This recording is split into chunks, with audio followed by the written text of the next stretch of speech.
म तिम्रो गु खाइदिन्छु भने मैले गलत बोलिनँ जितोस् म खाइदिन्छु त्यसैको खाइदिन्छु बालेन आयो भने म यो देश छोडेर यो नागरिकता त्यागेर देशै छोडेर म हिँडिदिन्छु ल बालेनले जित्यो भने झापामा कान काटेर ल हेरौँ न त को नेपाल छोडेर जाँदो रहेछ। अब बालिन शाहको क्रेज र बालिन शाहको जुन फलोवर्सहरू देख्नुभयो तपाईँहरूले। बालिन शाहले जितिसक्यो, झापामा जितिसक्यो, अब सबैतिर जितिरहेछ। नचाहिने नसक्ने त्यो दावा गर्छ यार, प्रमिस गर्छ यार। के टाउकोले ढुङ्गा पठाउनु सक्छ?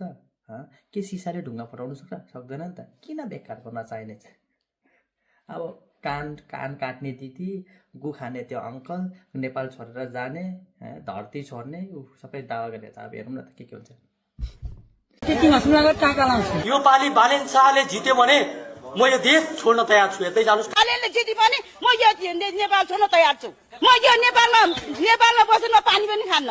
प्रधानमन्त्री को त प्रधानमन्त्री बालेन शाह त्यस्ता मलाई पुरा छोडिदिनु। बालेनको सरकार बनो, रविको सपनामा बनो।